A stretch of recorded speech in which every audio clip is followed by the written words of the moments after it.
Presenting our next speaker, Huang Crystal, another student from here at ACS. Crystal is an avid performer who you can find often in the spotlight, whether it's performing music or carrying out her duties as a house captain. However, she prefers to describe herself as a chronic overthinker who strives for simplistic happiness and continual self-improvement.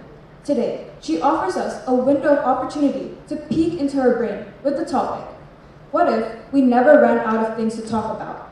So keep an open mind, because this talk is sure to leave you questioning and reflecting.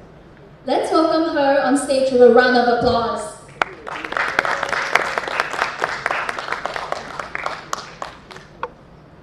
Right. Hi, everyone. Thank you. So, for those of you that know me, I see a few familiar faces in the crowd. You'll know that I really, really love philosophy. But then for those of you that don't know me, or it doesn't actually matter if you do or not, you'll know that I'm no Socrates, I'm no Confucius, I'm no great philosopher out there. Actually, in fact, I'm just some random 17-year-old child, like the rest of you, who spends a bit too much time in her head thinking about life. And so when the amazing people of Envoy decided to reach out to me, shout out to Joanne, by the way, and told me, hey, you should do a TED Talk about something, I thought to myself, wow, I am way too underqualified to be doing this. Like, you want me to stand among these amazing industry professionals, Jaden Budeman included? You want me to stand among them and give you a long talk, 50 minutes, about something that I definitely do not have the experience to be telling you guys about? I was panicking, first of all. So I decided maybe I just won't.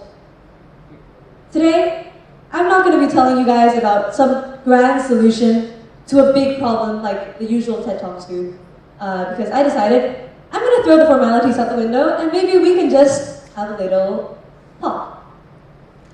Talk about what? What if we never ran out of things to talk about? There's only one topic that I could think of that I just always have something to say. And I think that goes for all of you too. That is life. Because everyone is living a life. I don't know if there's any ghosts out there. I'm terrified of ghosts. Please, I hope everyone is alive here.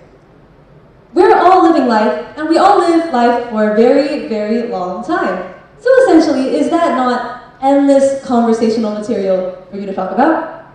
Now, I'd say so. So, I want to talk about life. I like to discuss this with everyone here. But then when I ask people around me, how often do you guys discuss about life? The usual response was, life? Philosophy? What was that? So, I'm here shocked because philosophy is such a big part of my life, yet most people don't actually even know what it's about. So today, I'm not gonna give you some big solution. Today, I just want to show you what it's like. I'm sure your English teacher, you would love this. Show, not tell, right? I'm just going to show you what philosophy is like. I'm going to offer you an opportunity to experience what, discussing about philosophy is like. And so maybe one day you would want to engage in this never-ending conversation yourself, right? Okay, let's begin. I personally don't like this. Because if there's one thing that I think is really important when discussing philosophy with my friends is for it to be comfortable. The environment has to be nice and soothing. So I've actually requested a little something from Tetsushi up there. Can you help me play my background ambience? That's right, I'm going to invite you guys all to my, whoa, that's not working. Okay, well I had a slide just now and it's supposed to be a background of a cafe because I want it to be quirky and have a nice new slide. Oh, there we go, yay! Okay, so I'm going to invite you all to my favorite location to discuss about philosophy with, and that is a nice cafe. So I'm going to ask you guys to do a lot of imagination exercises today. The first one is to imagine that we are just two friends having a nice conversation over a cup of tea, okay? All right. Well, I don't hear the music, but now that the atmosphere is a little bit better and we've kind of removed this barrier between speaker and audience here, let's move on to the next part, which is, oh, nice, okay. This feels actually quite nice, you know? Air conditioning and everything. Okay, second thing is, we have to figure out what on earth is a philosophical, okay, that's a mouthful.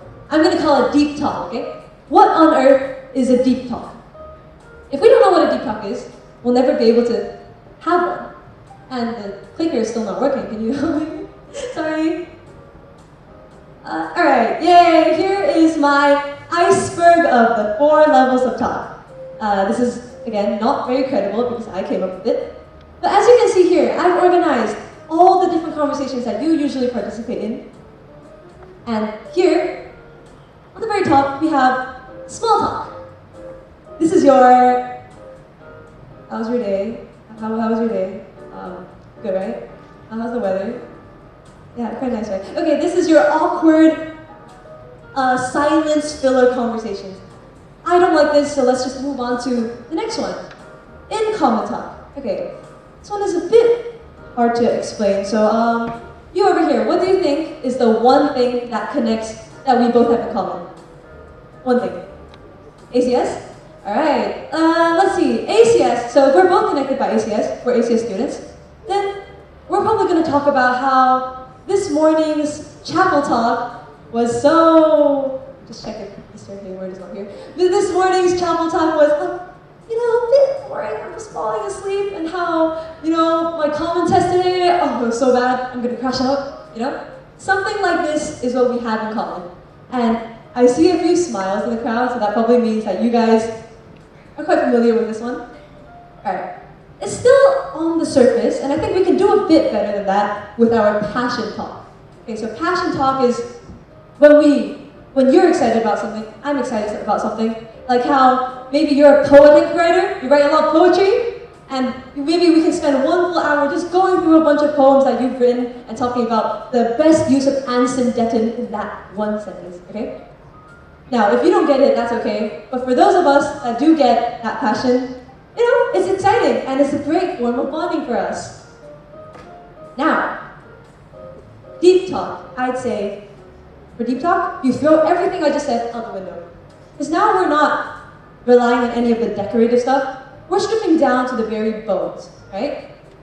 Deep talk is when I really get down to knowing who you are as a person without any of that stuff. What makes you you? So, am I trying to say that all of you out there who only engage in these 3 types of talk, am I trying to accuse you of knowing nothing about any of your friends? Am I trying to accuse you that you know shallow things about your friends? Maybe. But I'll let you guys decide that for yourself with, oh wait, the clicker's working again. Okay, I'll let you guys decide that with the little pop quiz. I'm going to ask you guys all to answer this question in your head right now. What kind of person is your best friend? Okay, I'm going to give you a bit of time. If you don't have a best friend, that's okay. Loners are welcome. Okay, just imagine a random friend. Can be your dog if you wanted to. What kind of person is your best friend? Okay. Now, you have an answer? Maybe one sentence, one phrase? If your answer was funny, smart, pretty, handsome also, okay, I don't discriminate. I'm sorry, I think you're probably a bit on the surface level here. I don't think you actually know much about that person. Or maybe you're just too lazy to think of an actual answer, which is fine. Okay, so I think if you answered a one-word adjective, you probably might want to do a bit better. If your answer was principalist student, maybe basketball team player, you're right here. If your answer was musician, a person whose music is their entire life, professional gamer who's actually just your friend, passion. Now, deep talk, when it comes to deep understanding, what is that like? I'm going to give you guys the example of how I would describe my best friend, okay?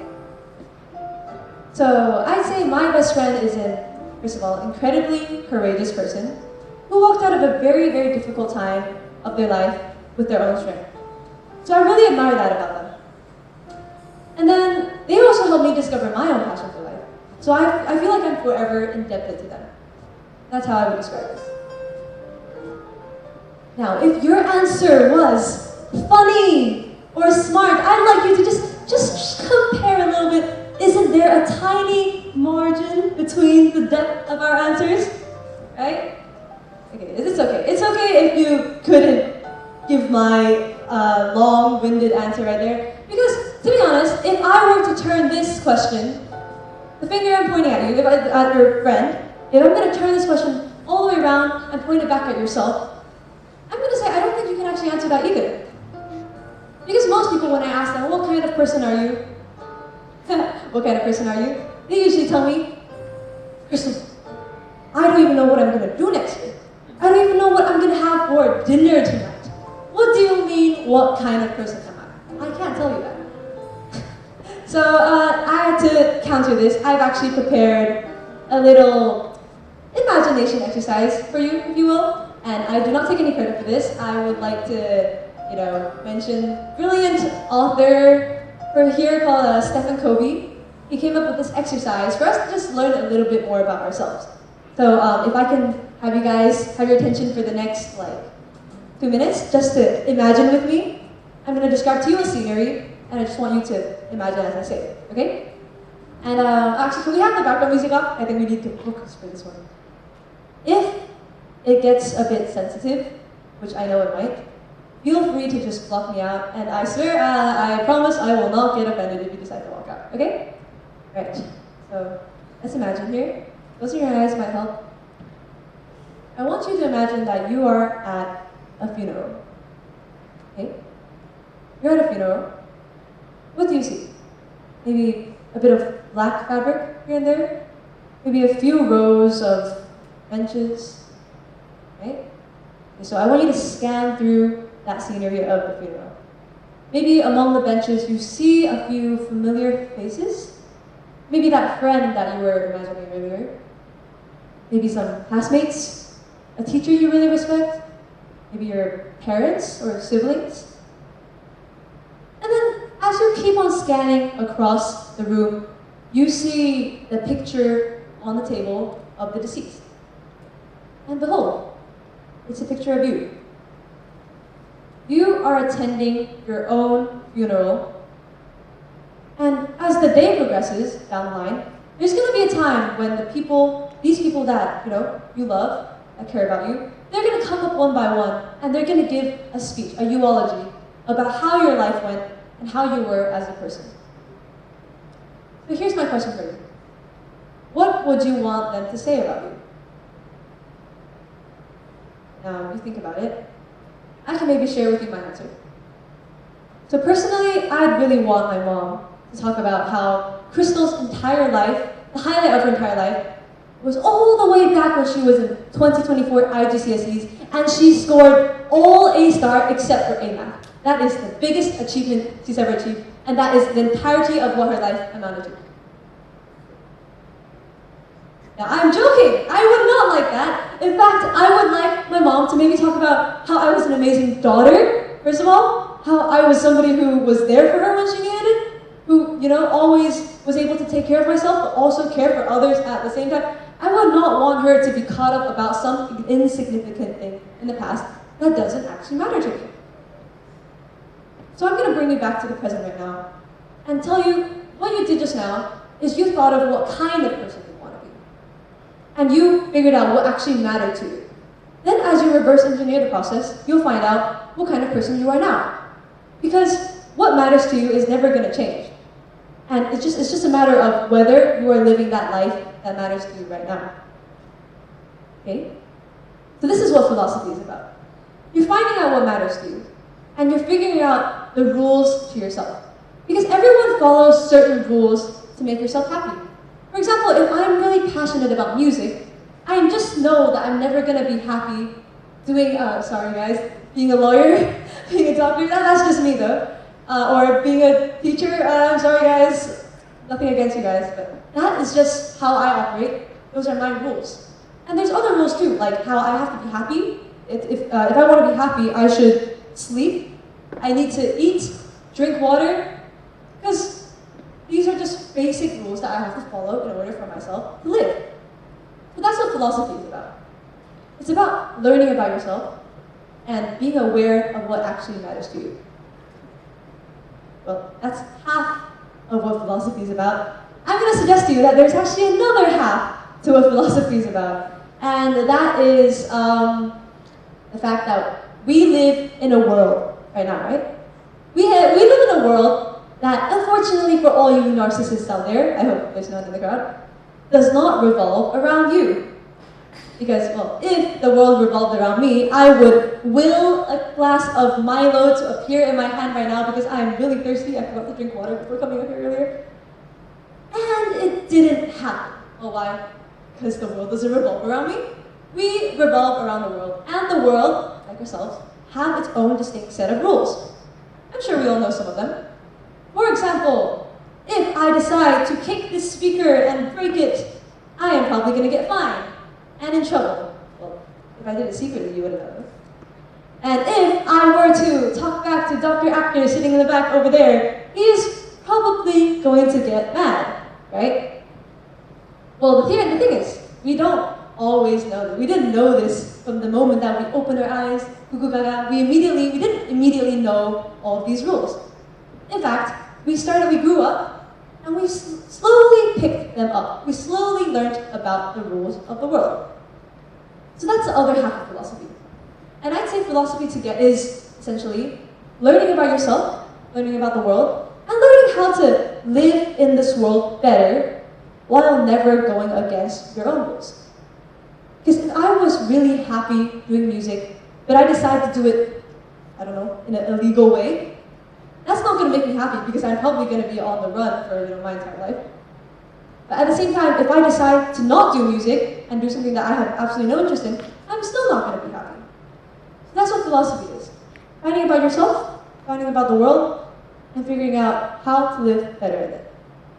So today, I'm trying to beckon you all to maybe have a bit more awareness, maybe just spare a little more thought on this in your everyday life.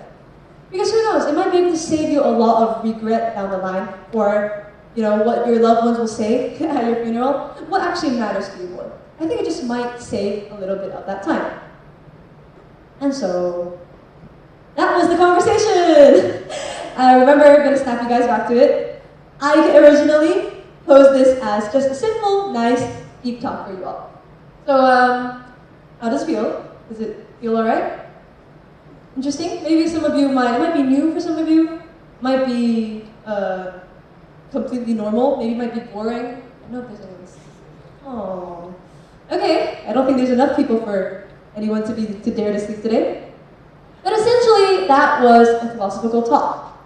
And if it sparked anything in any of you, I really think that you might want to experience this for yourself. Experience this never-ending conversation that lasts for our entire lifetime. Because what if we all talked about philosophy? What if we all talked about life a bit more? And what if we all decide to live this conversation? It's going to be one that lasts forever, and one that I think will really help us find out what matters to us, and help us live perhaps a more purposeful life. That is the end of my talk. Thank you, everyone.